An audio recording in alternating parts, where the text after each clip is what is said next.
Three, two, one.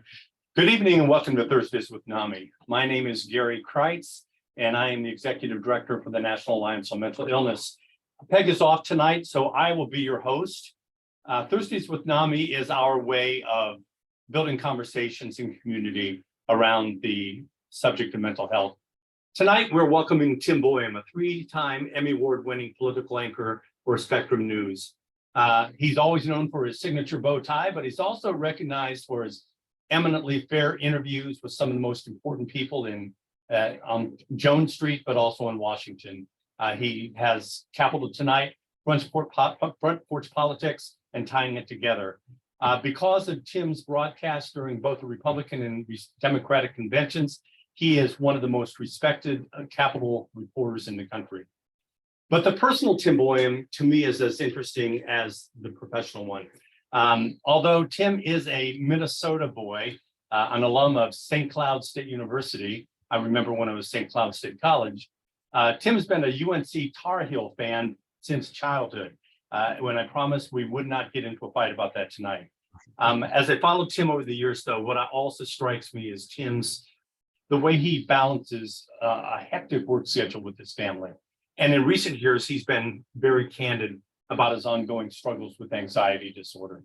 Now, as usual, the first part of the show will be an interview with our guest. And then after a short video of the week, we'll spend time answering questions from you, our virtual studio audience, and also our Facebook friends. But now, if it works as it's supposed to, a word from our sponsors.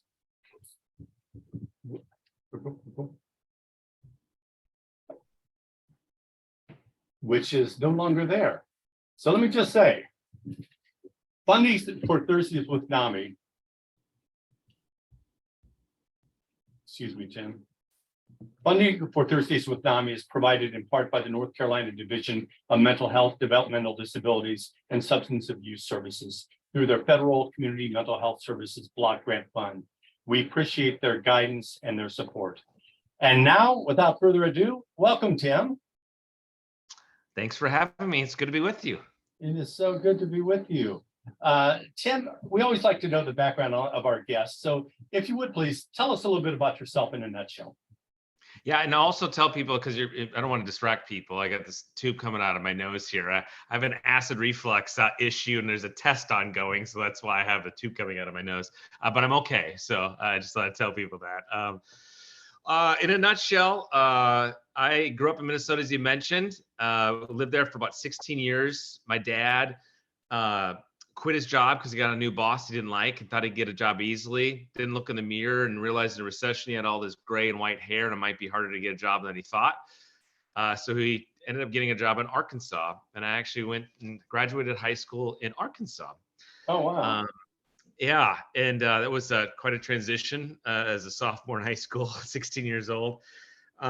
And we lived there for a few years, and we'll get into this a little bit as we talk about anxiety later. But while we were there, my mom passed away when I was 17 years old, and which obviously dramatically changed my life.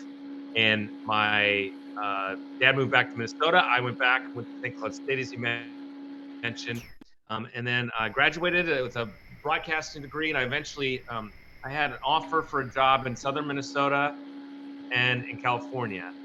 And I decided to spread my wings and thought I'd be a better journalist if I had just got in the car. And so I took everything I could and packed into a little Ford Escort CX2 and sold the rest. And I drove 38 hours, I think, out to Eureka, California, which, if you don't know California, is 4 hours north of San Francisco. There's still that much north in California. Wow. Yeah, spent a couple years there reporting, making a ton of mistakes, anchoring. I became an executive producer. And then I decided it was time to spread my wings again. And I wanted to come East Coast because I lived Midwest, South, West. And there was this advertisement for a local 24-hour news channel. This is 2001. And at that time, it was Fox and CNN, but they really didn't have these local ones that you can see now so much. And I took a chance and I applied.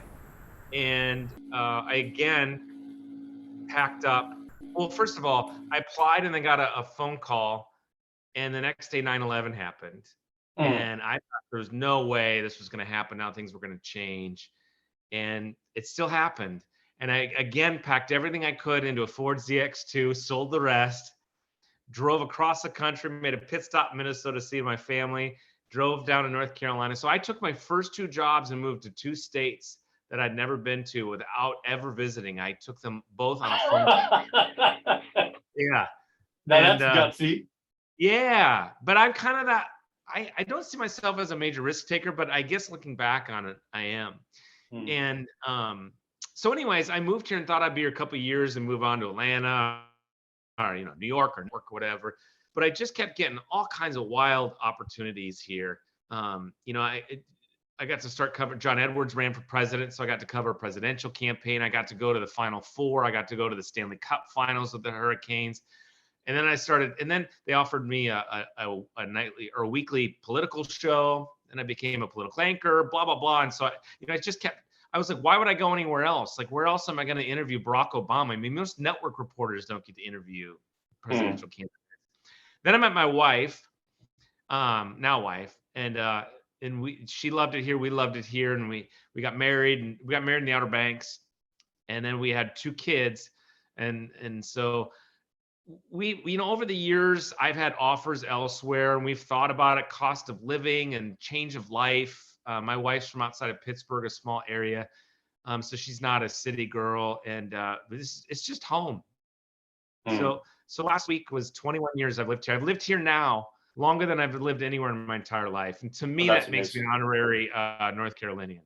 Yeah, you just got to lose the Minnesota accent and get a North Carolina accent. You'll be perfect.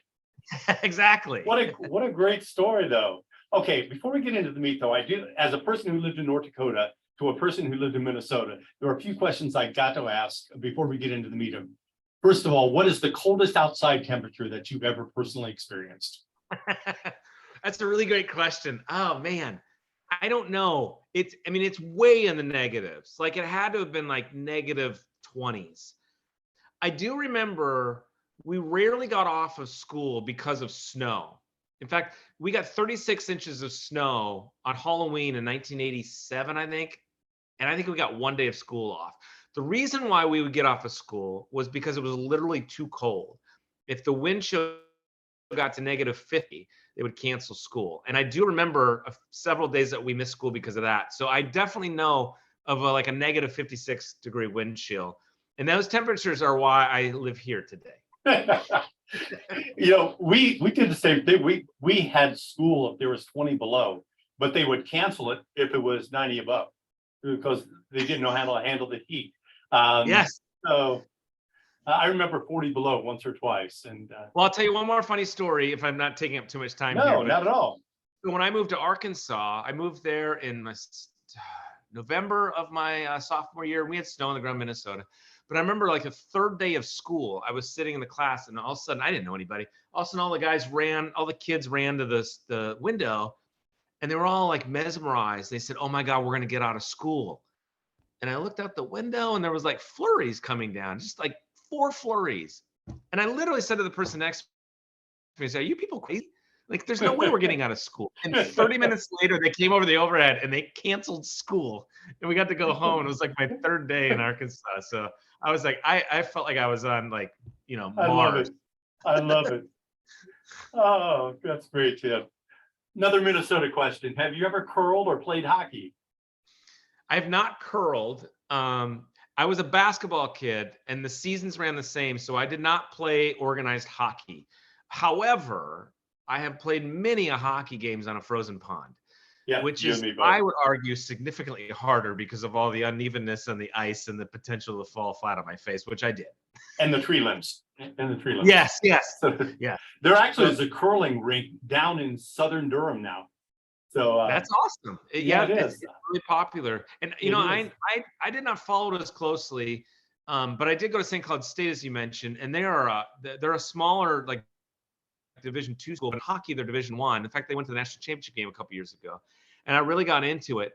But I was a North Stars fan, and they moved away to Dallas, out of all places, when I was a kid. And the Wild didn't come until after I'd moved away. So I am actually a huge Canes fan now. So hockey. they play the Wild next week. I know, and I will cheer on the Canes. So, My most relatives, I'm sorry. okay, one final question before we get into the meat of it. And as a Norwegian, I have to ask you, lutefisk, lefse, or neither? And to those of you in the studio audience that are not Norwegian, lutefisk is a traditional Norwegian food that is essentially codfish soaked in lye. And lefse is a Norwegian potato flatbread. So, Tim, lutefisk, lefse, or neither? This is a great question because I am a half Norwegian. Boyum is a very Norwegian name. Heck no to lutefisk. Although I will tell you, my grandpa had to have it on Christmas every single year. So it was at the table, but I would never try it. Lefse are some of the best memories of my life with my mother. My mother made it every single Christmas. We had it at Christmas meals. It was kind of around Thanksgiving to Christmas. And I just had it last week because we were at Epcot and Disney. And every time we go to Disney, they sell it there. They have fresh, true lefse. And so I had it twice last week. I love lefse. Yeah. We had this little town right next door that had, I think, 150 people in it, but they had a lutefisk festival every year, and they would put in 2,000 to 3,000 people into the town. If you're a fanatic about it, you're a fanatic about it. Not me. Looks like white Jello. So. Yeah, it's rough.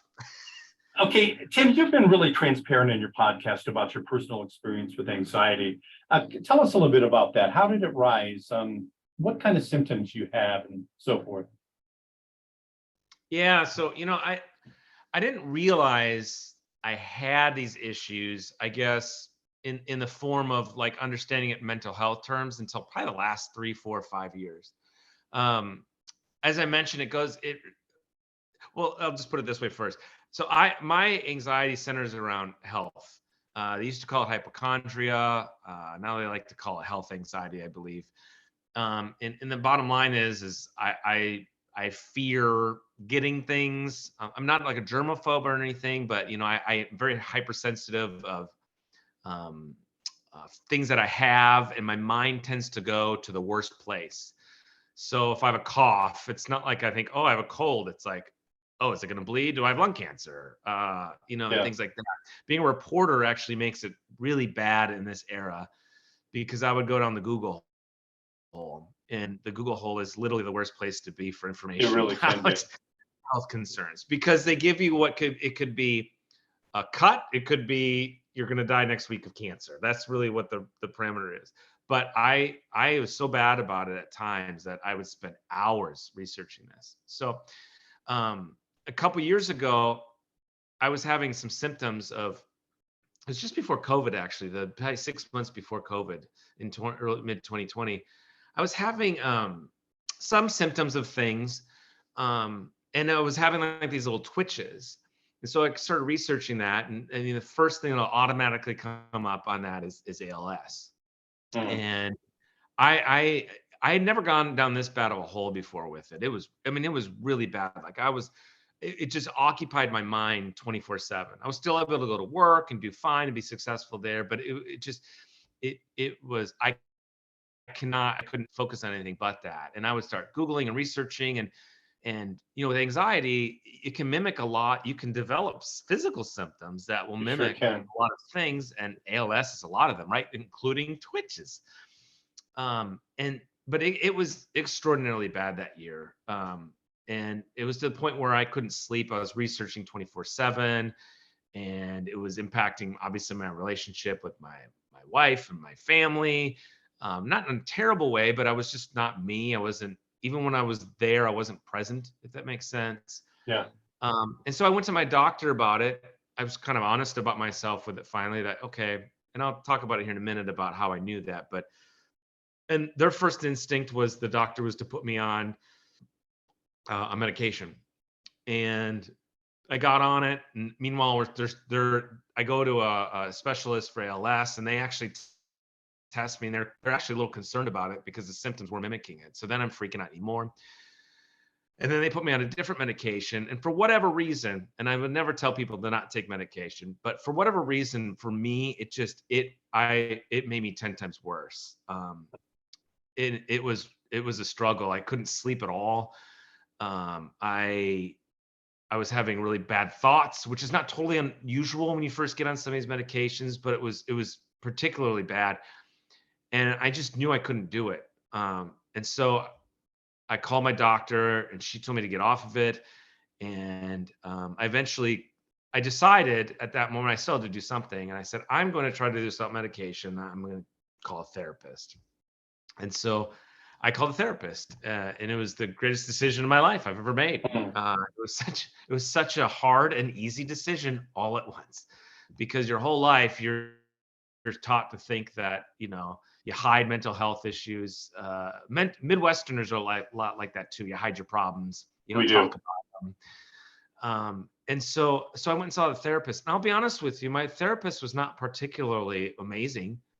We didn't have a great connection, but I did find a connection with myself and to realize what my issues were and to work through it. And that it was not going to go away just because of this one incident, that 3 months later, I might have some soreness somewhere else and have another issue, right? So, you know, it'd be episodic, in other words. So in all this discovery, what I realized is when I was 17, or actually it was 15 when she got it, my mom got cancer, breast cancer. Back then, honestly, we didn't hear about cancer nearly as much. And it really dramatically, I was the youngest. My brothers were out of the house and my dad worked all the time. Not in a bad way, but, you know, like the head of the household always does. So I was home and witnessed my mom dealing with this. And I could tell she got cured of the cancer, or went into remission, but I could tell that every day she was living with fear that I was going to come back. And it was until the day she died, she dealt with that. And I think what happened is that I saw that and I developed a fear of something happening to me. And so from age 17 until 42, I probably had this and dealt with it periodically from time to time. It's just I was a lot healthier back then, not 40 something years old. And but I do remember looking back, like I remember I was having a lot of stomach issues and I was concerned for a long time thinking I had like stomach cancer. Well, it's just constipation issues. You know, but I do remember periodic times. But once I hit 40 and you have the normal ailments that you start to get as you get older, it just really started to consume me. And so now I don't pretend that I'm cured from it. It's something I will deal with for the rest of my life. I know that, but I have tools now to deal with it. This is a perfect example. So I have acid reflux issues. And I developed some symptoms still, and I still do. There's a part of my mind that wants to go back to being very concerned that it could turn cancer or something, which technically it can. But I don't freak out about it. Like I'm not freaking out about these test results anymore, because I've developed internal tools. So it's something I manage. I have no issues with it impacting my life. Do I wish I didn't worry about things? Of course.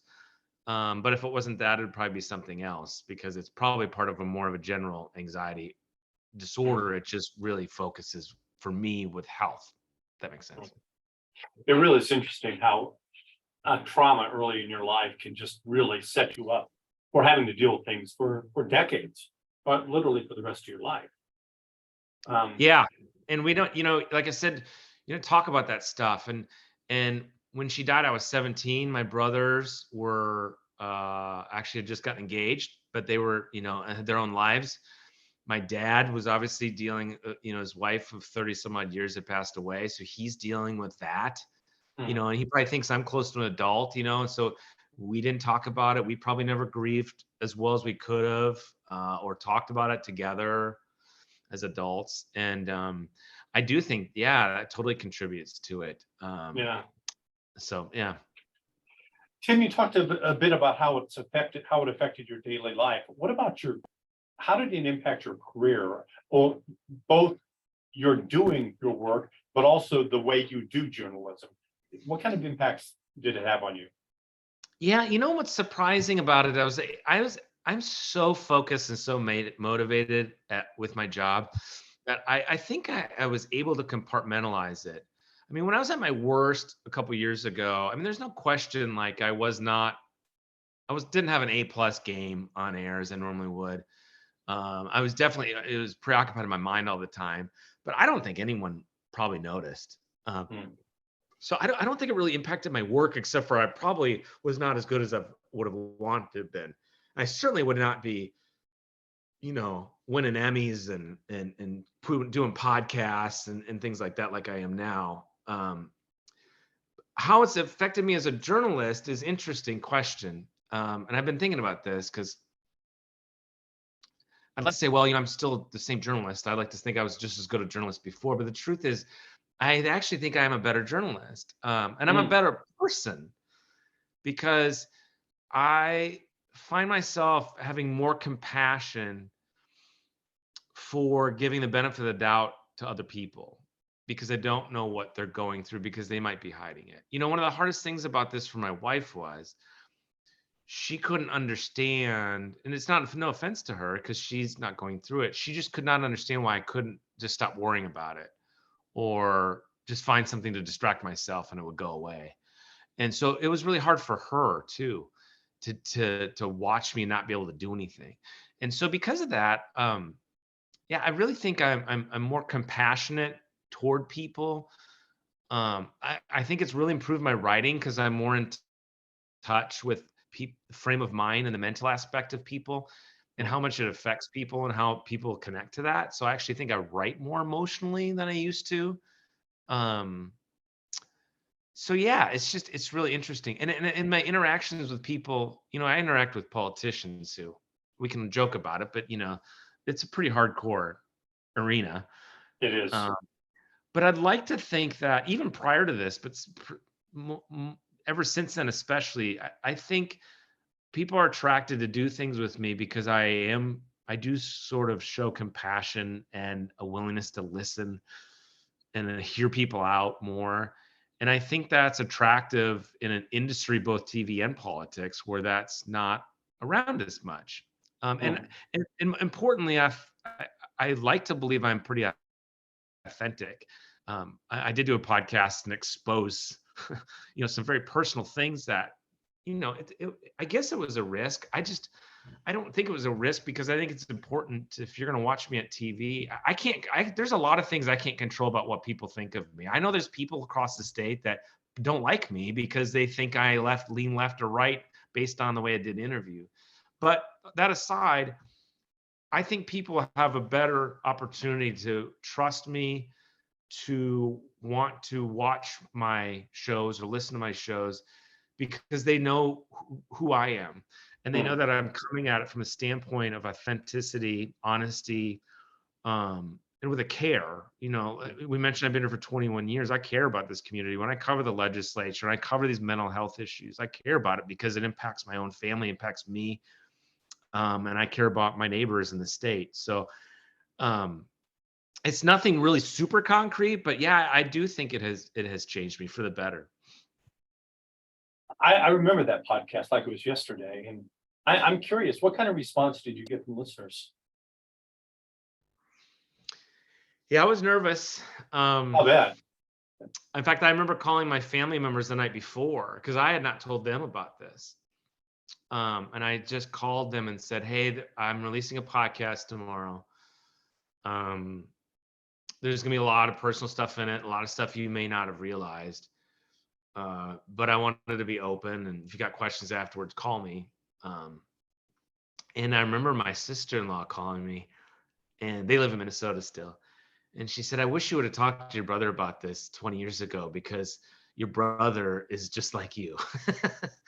and Interesting. and so he posted the podcast on LinkedIn and talking about how proud of me he was. And I think he's been more open to thinking about it too. He's a worrywart too. But even professionally, you know, it's so stupid and frustrating and irritating. There is a stigma with this stuff, but so there is a slight concern in the back of your mind. Will people look at you differently? But I didn't care at the end of the day. I thought it was important. So the feedback was phenomenal.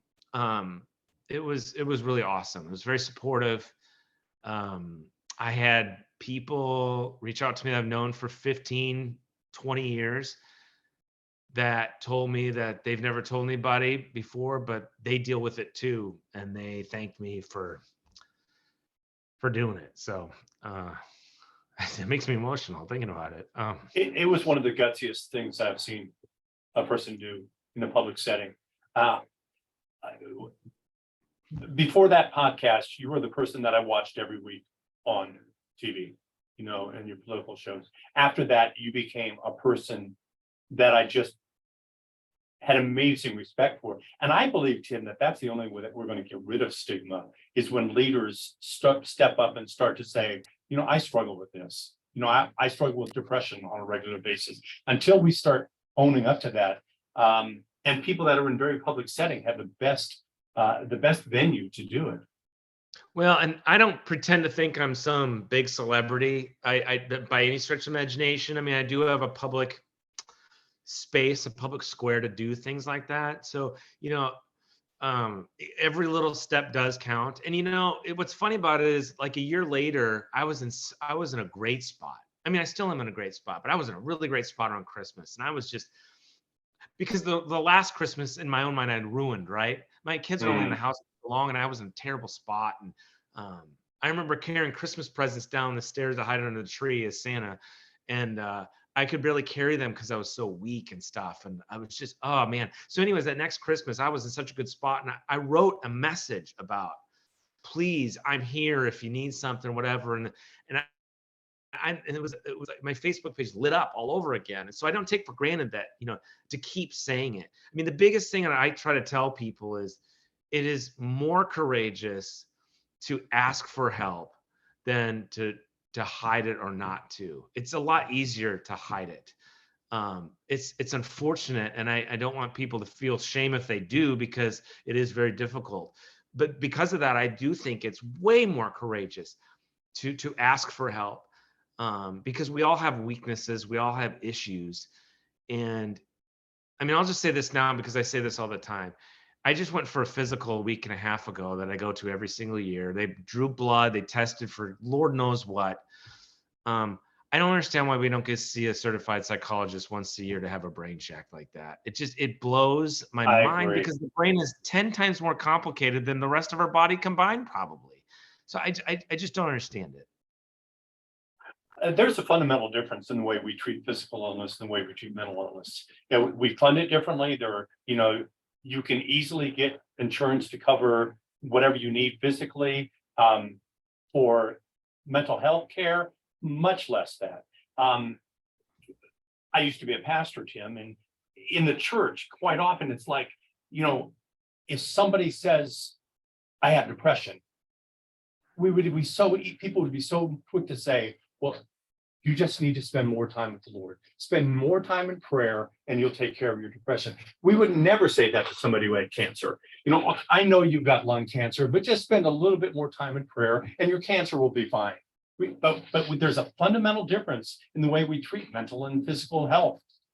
Well, what's funny too is I'm a big time podcast listener. Surprise, surprise. When one of my guilty pleasures is listening to podcasts of interviews with celebrities, because I'm just fascinated. I mean, I've interviewed 4 living presidents, I think 25 candidates for president. I've interviewed, celebrities and Chevy Chase, and I realized that they are just normal people that have been put in extraordinary circumstances. And so I'm fascinated by how these people live and how they take in life now. But it's amazing how often they talk about going to see their therapist and talking to therapists and how much it helps their lives and stuff like that. And I'm like, it's because they got money, right?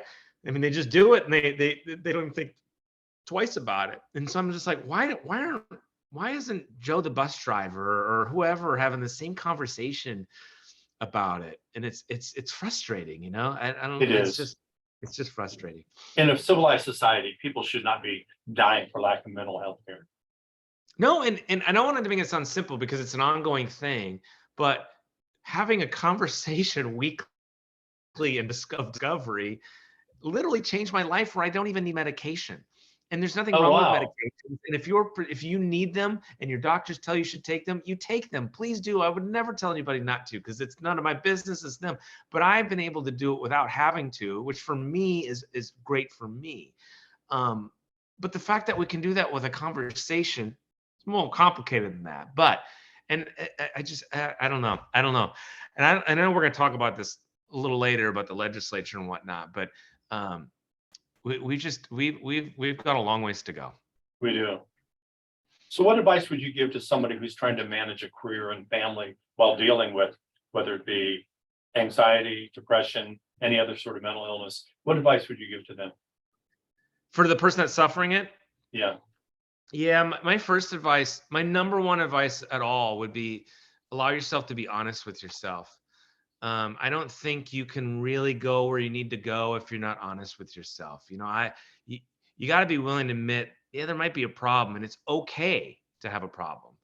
To me, that would be the number one thing. Give yourself grace and forgiveness for being upset, or for having the issues, or for it impacting something in your day or impacting somebody else. That to me is so important, and a major first step in doing it. And the willingness to be able to talk about it with someone else, even if it's not a psychologist or psychiatrist. I mean, I would push someone to definitely do that, but sometimes being able to work it out even with a loved one. I mean, anxiety doesn't have to be something. I think people should be able to have conversations or see a psychologist, even if it's not something that is greatly impacting, to a detriment, your job, your health. Sometimes it's just impacting a relationship in a way that isn't an emergency, but over time can create, can break down a bridge that may not be able to be repaired. And so if you can tackle those things early on, and so if you're willing to be honest with yourself and be open-minded to whatever it will take. I mean, maybe someday I will need to go on medication. I'm 100% open-minded on that. Is there some other things I need to do? Should I read a book? I mean, just really keep your mind open to the possibilities, no matter how minimal or how heavily impactful it is on your life. I think that's really important. I had to get past that point, right? Like I said, I grew up in Minnesota. You hide things. You don't talk about things. Yeah. You don't want to believe it. When I grew up, mental health was, those are the people in those hospitals, or those people that need medications for it to maintain a normal life or whatever. That there was all of that throughout most of my life. I grew up in the 80s and 90s, and it's ridiculous. And we're still overcoming it. I mean, literally all the time overcoming it. And so that, to me, that's really important. And you certainly don't want the neighbors to know, being raised in a Midwest family. You don't want the neighbors. What might they say? Yeah, what might they say? And this is, Uncle Joe is just different. And that's all. You're right. There's just stigma that's built into it. So you touched a little bit on it. So let's go ahead and push into your analysis as a political theorist in a way. That NAMI is all about education and advocacy for people dealing with mental health challenges and their loved ones. And so you touched on it a little bit. So a two-part question. From your vantage point of one who has his finger on the pulse of North Carolina because of your job, first of all, what trends do you see about mental health in general in our state? And what that you can talk about, are you hearing about mental health in the new legislature? Yeah, there's a few changes with that and on different avenues. When we've talked about mental health and politically in the past, I feel like we talked about the system a lot, and we talked about funding and governmental agencies and red tape, and they changed a lot of it in the early 2000s, and it's been a real challenge getting back from that, I think, in a lot of ways. And we talked about it as almost like infrastructure.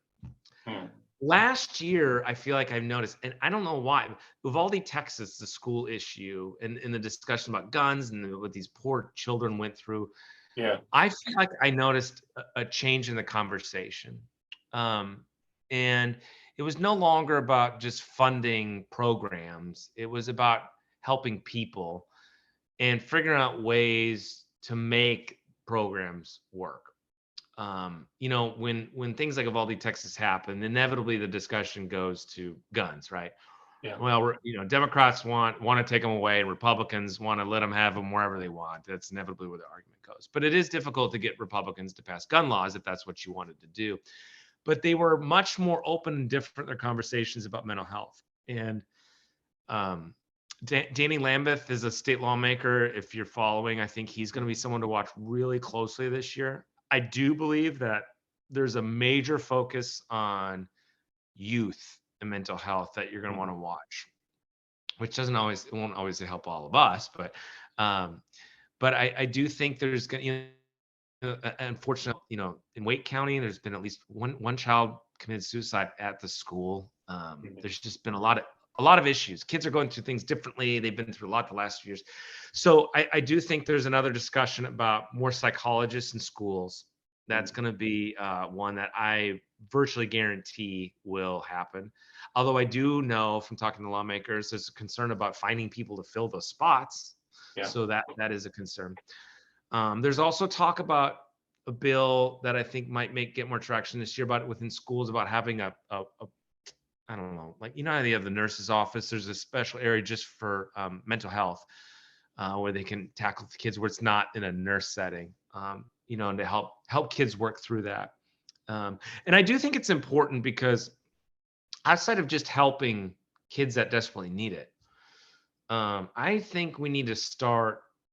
So social media and the digital world is a mess, right? So growing up in this, and so I'm a huge believer in we need to give them digital media literacy classes, like from kindergarten on, so that they grow up understanding it and live with it.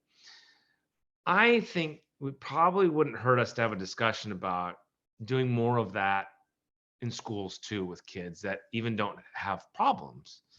And although inevitably we all have problems, but I think we might hear more about that too. Discussions about educating children and making normalizing, right? Mental health care. I mean, let's just put it bluntly. That's what we're talking about here, which is unfortunate. I have to even use a term like that, but it sadly is where we are still. The other thing legislative I heard a lot about is mental health crisis centers. And I think on a local level, I think you're going to see more discussions about that. And inevitably, I think too, we'll hear more discussions about that in terms of police interacting with people and mental health issues. Are police the right people to do that? I think you're going to continue to hear that conversation. And if they are still, who do they, relate with? So I think those are going to be the big focuses to watch this year. There will be other things inevitably, and some things might get caught up in larger healthcare bills that will come out. But I have noticed, I think there's a more genuine understanding that it's important, and that they're going to put their money where their mouth is. I think that's a really intriguing analysis because they first started going down the route of early intervention 2 years ago, but now they're getting serious about not only making it theoretical, but giving it the tools that it can be done, including the funding. One of the things I'm going to be really curious about, and it's anybody's guess at this point, is whether or not North Carolina will finally make it across with Medicaid expansion. I think it's a coin toss right now myself. Yeah. So I mean, the one thing I'll caution when we talk about this conversation, when you hear Phil Berger, who's a Senate leader, and Tim Moore, who's the House leader, talk about this publicly, it may not be exactly what's happening behind closed doors. It may be their beliefs, but so Phil Berger still wants to add. He believes he needs to add several other things. Hospital reform, nursing reform, and several other things to get his members to agree to it. The House doesn't want any of that in that bill. They want what's known as a clean bill, which means it's just Medicaid expansion. That's it. That's the biggest barrier. The Senate can get something through, I think, regardless. The House is still the questionable one. And they wanted to do more of a North Carolina version of Medicaid expansion, which would require different approvals from the federal government and whatnot. But they have several new members. And so I think it's going to take a little bit of time to figure out where those members sit. just through my private conversations with people behind the scenes, I think there's a strong belief that they think they can get there. Um, it's just those are difficult paths to cross, and but it's so frustrating for people. Medical marijuana is another example. It is not. It struggles in the House, and I'm not advocating for one way or the other, but it'll get further along this year, may not pass, but then maybe next year it passes. And what happens is these lawmakers are against it. Sometimes they just need time. Yeah. They need time to educate themselves. And it's a weird process to watch because it makes sense when you're down there. But if you're at home suffering from PTSD or cancer and this medical marijuana, it is just incredibly frustrating. Mental health is really the same way. There's all this infrastructure that you got to fund. And Medicaid expansion is a thing. We're leaving tens of millions of dollars on the table every single year from the federal government by not expanding. And there are reasons that, and some of them are very legitimate reasons to question about whether we should or should not. But you're leaving that money on there that could be getting 550 to 600,000 people insurance in North Carolina, and maybe help further even things like mental health care in North Carolina. So, but I'd probably put it a little more than a coin flip. But you just never know. It's one thing ever since 2016, especially 2020, I try to not make too many predictions about North Carolina politics. I've been burned.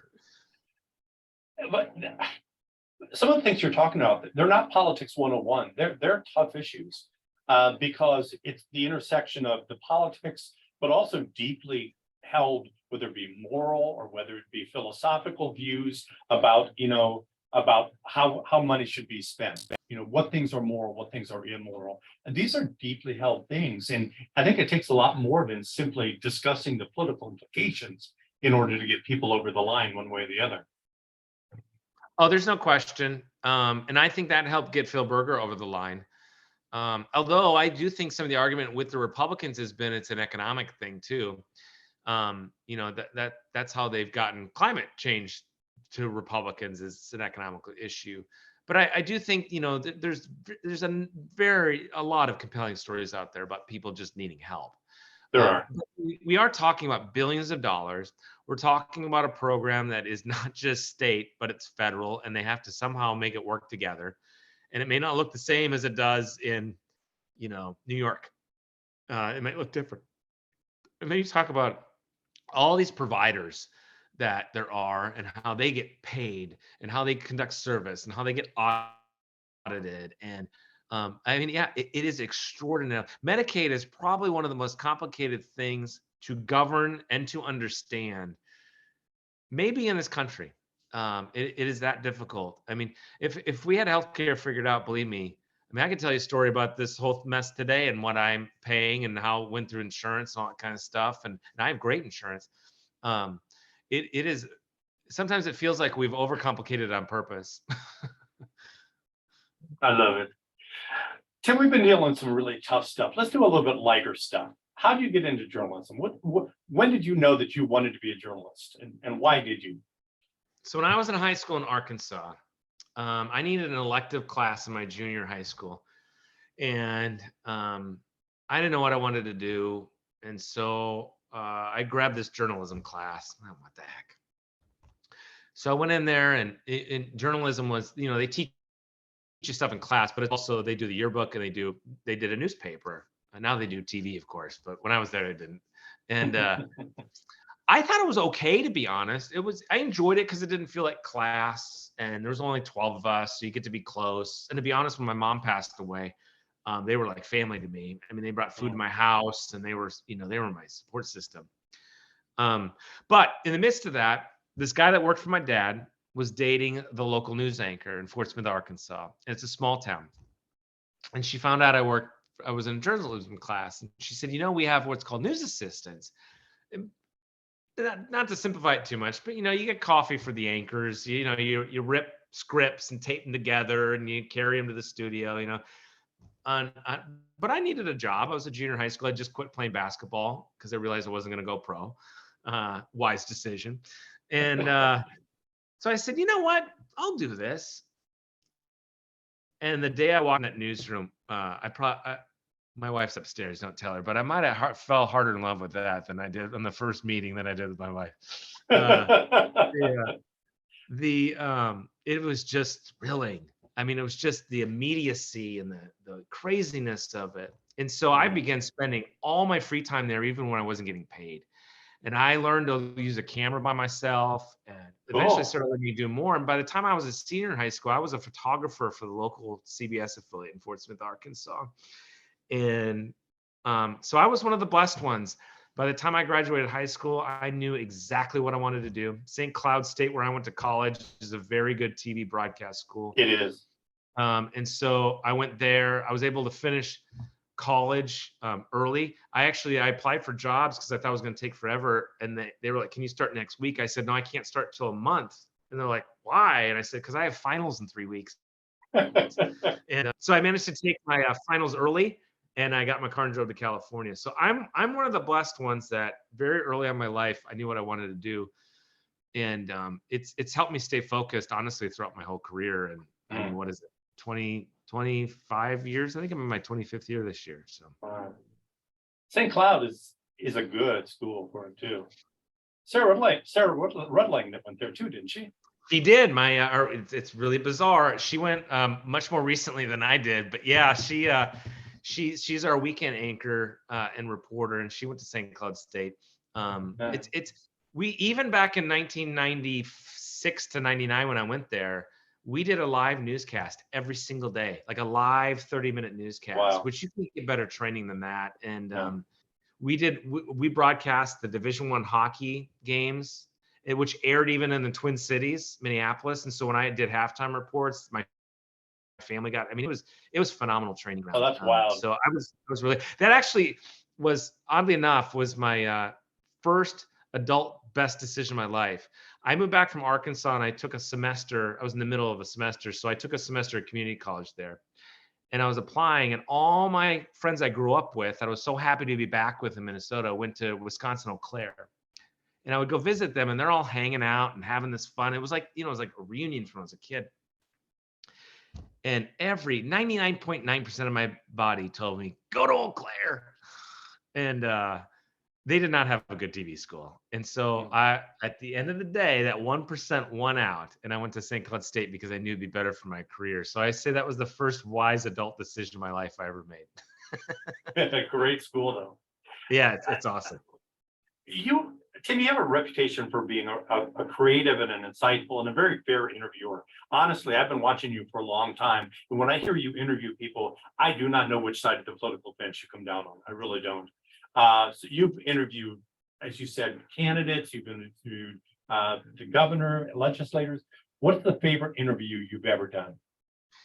Yeah, that's a great question. And it's honestly a super hard question. I don't know if it's like asking a favorite child or what, that people can't answer, but I'd be remiss if I didn't say my presidential candidate interviews, largely because I'm getting into a one-on-one space with, who will be the next leader of the free world, one of the most powerful people in the world. And they're so different. I mean, they're so different. I tell this story, and I don't mind telling this because I do all the time. So in 2008 was really the first year in the modern era that North Carolina became very important in the presidential elections. And Barack Obama and Hillary Clinton, that race came down to North Carolina in that primary. And I got to interview both of them 5 times. And I think it was 5. Wow. And most people think that, Barack Obama is this charming, like amazing, personality, and Hillary Clinton's this, kind of standoffish and like kind of closed. And my experience backstage was completely the opposite. Interesting. Barack Obama was very nice, polite, funny, but he had his BlackBerry and put it down, did the interview, thanked me, got up and left.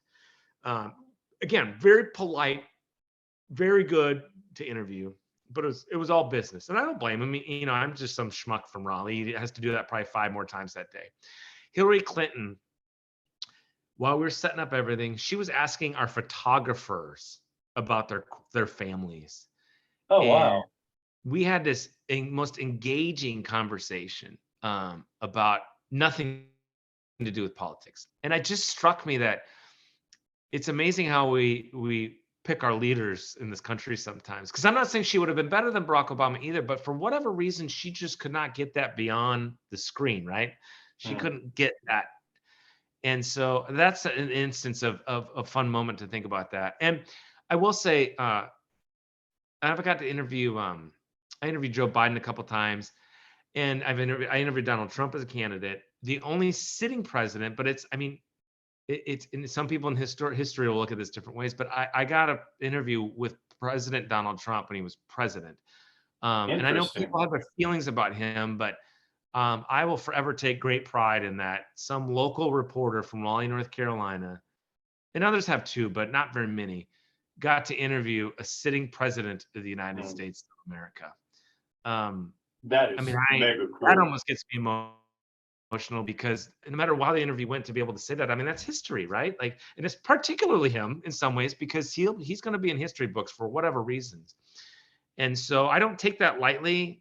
The how impactful that is to me in my career to be able to have said I did that. To even be in a room with a sitting president. You know, I got to sit in a room with George Bush several times, but to get one-on-one time where he's focused on what this schmuck Tim Boyum from Minnesota has a question for him, right? Now, of course, he didn't answer what I asked, which no president ever does. Oh, But yeah, those definitely stand out. But I will tell you on a and not an individual, but I get more attracted though generally to everyday people that I meet that are doing extraordinary things. I did a story a couple years ago, actually right after my mental health stuff, and I started doing front porch politics. This Christmas tree farmer out in the mountains that he grew a tree that went to the White House, and Larry Smith, and he's one of the neatest human beings I've ever met in my life. He is just salt of the earth, North Carolinian to the T, gets up, busts his butt every day, doesn't make $1 million, is funny as all get out. And he still texts me to this very day about Tar Heel games, how my son's doing. Those are the type of things that are close to my heart and will stick to me forever. Forever. I'll remember Larry Smith till the day I die. there's some things that are really great on the resume and some things that are really great in the heart.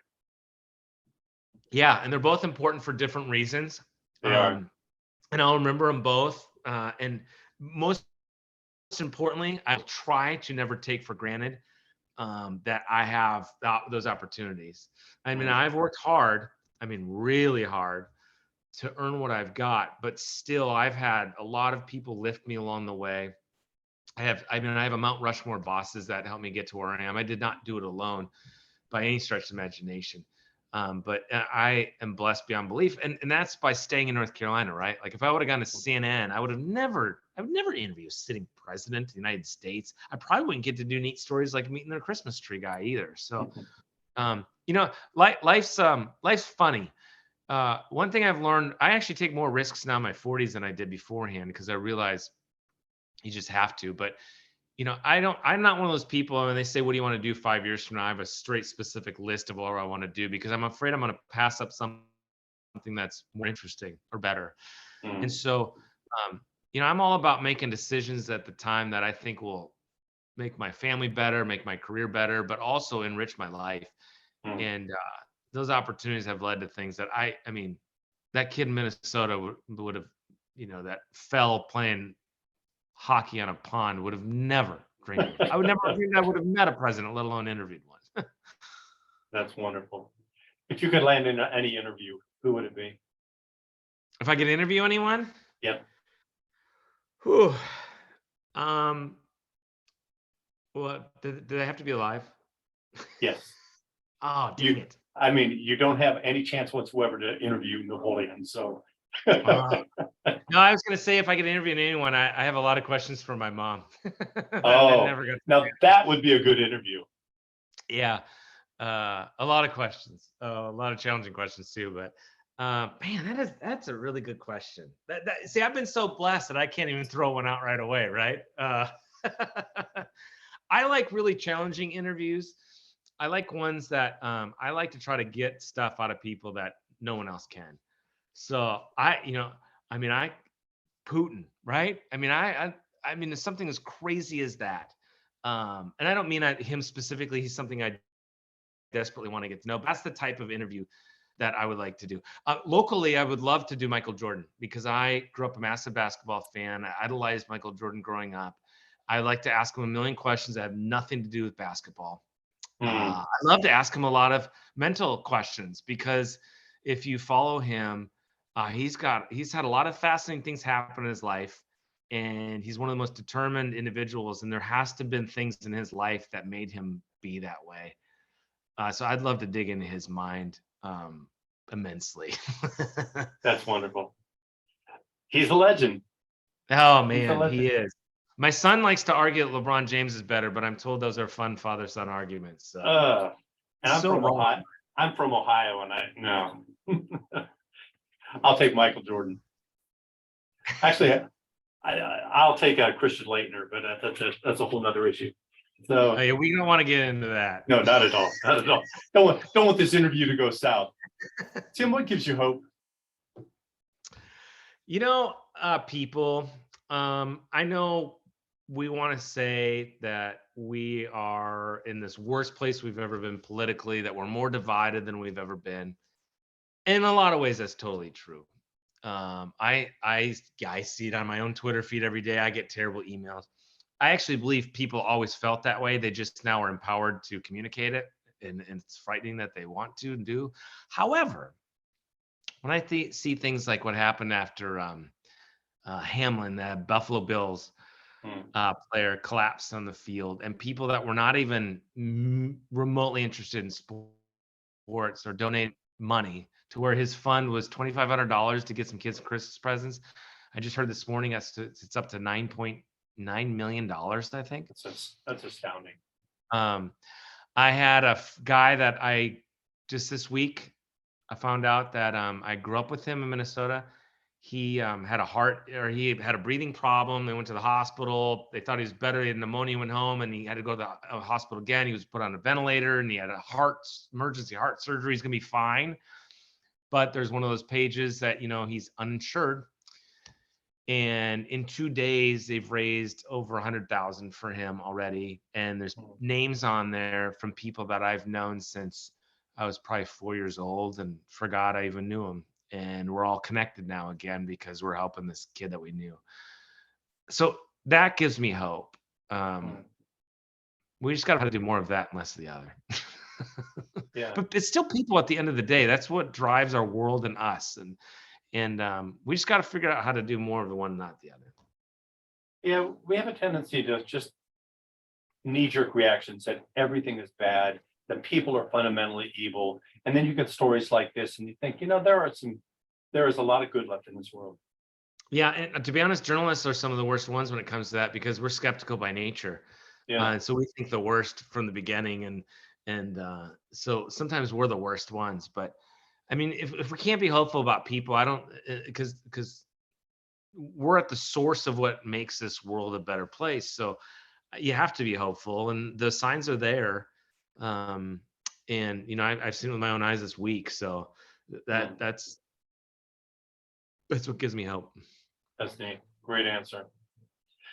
Well, Tim, this concludes the interview portion. I'm going to hold you on just for a few minutes later, a few minutes more for members of the virtual studio audience, if any of them have questions.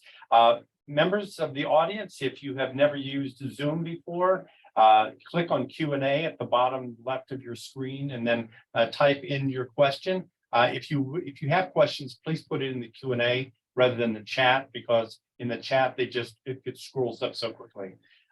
So first question, Tim, and you've talked on this a little bit, but maybe you can give a little bit more. What do you hear about cannabis as it relates to upcoming legislation and so forth? Yeah, so it, just for those that knew, it passed the Senate last year, and it just didn't go anywhere in the House. The Republicans, there are a group of Republicans that just don't believe that it should be legal still. Some of it is, frankly, lack of information. There's people that still voted against the hemp bill because they thought you'd get high off hemp. Yeah. So some of it's a lack of education. I do believe so. So in the House side, there's still a faction of that caucus, the Republican caucus, who has the power, that still doesn't believe in it. However, I've been told that there have been a lot of conversations. This is being pushed heavily to try to influence these lawmakers through um, veterans, PTSD, that types of things. So they've been doing a lot of conversations and educating these lawmakers in the interim. So I don't know if it's going to get through this session. There is so much on the table from a huge perspective of issues, budget, Medicaid expansion, that I could see more education going on, and it might have a better chance in 2024. Although it's an election year and it's tough to get those things through, but it's incredibly popular. To be clear, this is medical marijuana, not recreational marijuana. We are still a long ways off, I think, from recreational marijuana being legal in North Carolina. There's also a debate over what conditions would qualify for medical marijuana. It's a fairly limited list in North Carolina compared to a lot of other states. Think cancer, in fact, I don't even think like anxiety or those types of things fall under what the proposal was last year. The biggest factor in this, there's a guy named Bill Rabin, who's a state senator. He's a Republican, but very powerful. He had cancer, and he gave a very powerful speech last year on this issue. And so I would watch to see how he tries to communicate with folks. But I do think there's a better chance this year than last year. And I do think it's inevitable. It's just a matter of not if, but when. And I don't know if it's going to be this year or not, but pay attention. I'm hearing more Republicans talk about it than I ever did before. I'll put it that way. It'll be a remarkable cultural shift from the last 20 years. A fundamental change in how the large portion of the population feel about it, even in a medical setting. It's a huge cultural shift. Yeah, and if you think about it, North Carolina's had difficulties with those. We're so progressive in a lot of ways in North Carolina, and we're so not in other ways. I mean, you look at our alcohol laws, and for better or for worse, but they are way stricter and different than a lot of other states, and they kind of chip away at it each year. And again, you can argue that's not a good idea, but and so sometimes these things just take time. They say that about the Supreme Court, right? A lot of these issues, same-sex marriage, they said it just needed time in the public sphere before the Supreme Court went ahead and legalized it. And and the public polling is pretty clear on it. So it's a popular issue, and because of that, if it doesn't get through this year, I could see it getting through early in 2024 to give Republicans a boost heading into that year. So yeah, it is a cultural shift, and it's there are still a lot of older, and this is not anything about old people. Yeah, be careful. I'm going to be older too, but there are still a lot of older rural lawmakers in there that I think no matter what they think, if we do any kind of legalization, it's going to lead to either legalization or it's going to lead to addiction of marijuana among a larger group. There still is just that belief ingrained in some folks. And so if it's not now, it'll be later. I just don't know if it's going to be this year.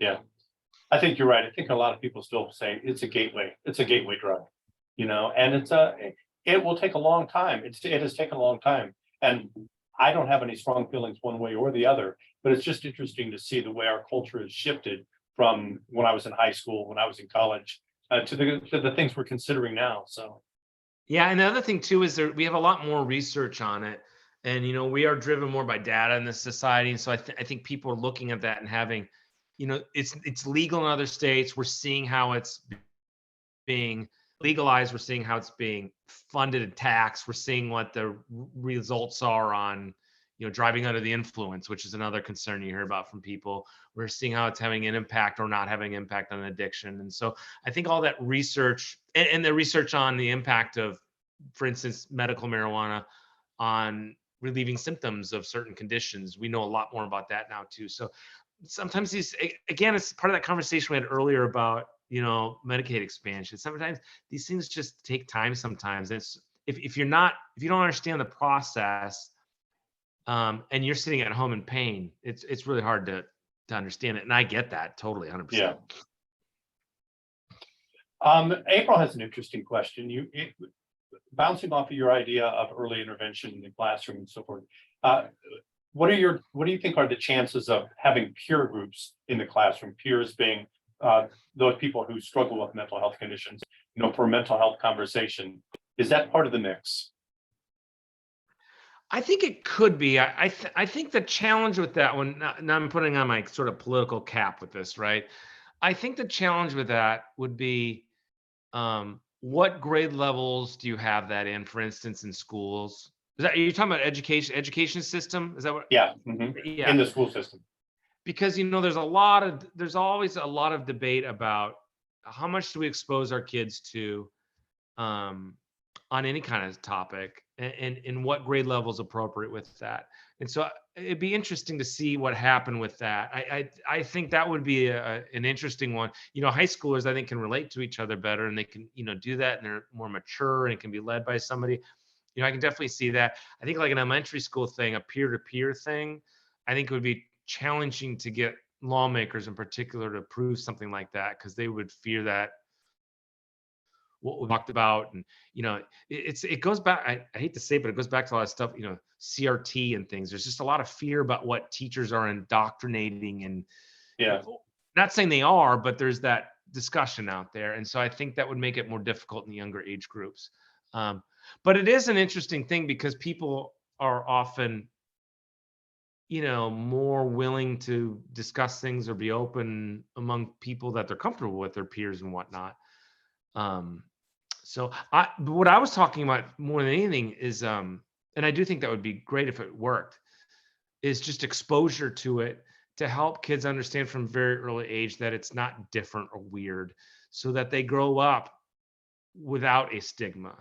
Because people that have a stigma now in their 30s are probably going to die with a stigma in their head to some extent, right? Like, humans are stubborn unless they go through themselves. And so I think if they grow up with it seeming normal, it's just like this is. I'm not saying anything's normal, not normal, but like people who were conservatives were concerned about same-sex marriage and want to think about kids, and it's like I think about my own kids, and like, that all is part of a normal conversation. So nothing's weird to them at all, right? They're other kids at school, they're their friends. And I think the same thing would happen with mental health. Like, if someone's going to see a psychologist at school, they're going to see them, and that's great, because they need to talk to somebody. They're not weird, or different. And I think that would just be a dramatic difference. It's generational, unfortunately, but we got to start somewhere. And I don't know, it's these interactions with our kids that make all the difference, I think. I mean, my daughter has borderline personality disorder, and my view of mental health and how to deal with mental health changed dramatically because of her experience. I learned from my daughter what I needed to become as a human being. Yeah. It's really well put, 100%. And that's the thing. Like, it's not always about us and our problems and getting our problems fixed. It's about, these things impact families, friends, coworkers, because our problems impact them, and they want to help us. But if they don't understand how to, or even to just understand, then they're feeling stressed and dealing with things too. And so that understanding it's compassion. Right?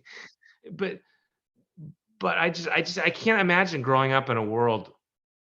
I mean, I wish I could, but I can't imagine growing up in a world where someone says, like, in third grade, I'm having a really hard day, I'm really wound up, I'm stressed, I just can't straight on my, and their friend says, why don't you go see a school psychologist and talk to her about it, and come back a little later. And a third grade friend. I mean, imagine how awesome that is. Yeah. Maybe someday. I'm hopeful. When you're not in front of the camera, Tim, what are you likely to be doing? Watching sports with my son, probably. That's the most likely thing. We do stuff as a family all the time. Actually, I should say, watching sports with my son or taking my daughter to cheer practice. That's actually what we do. We're a crazy sports family.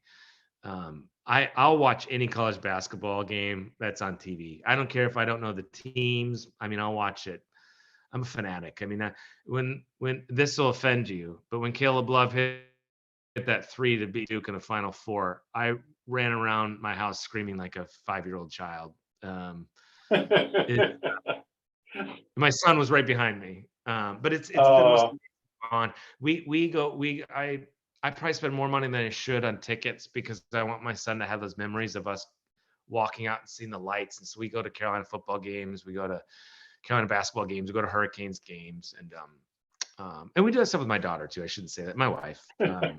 We vacation a lot. We go to Disney all the dang time, way too much. The beach. So I never root against Duke in basketball. I never root against Ohio State in football.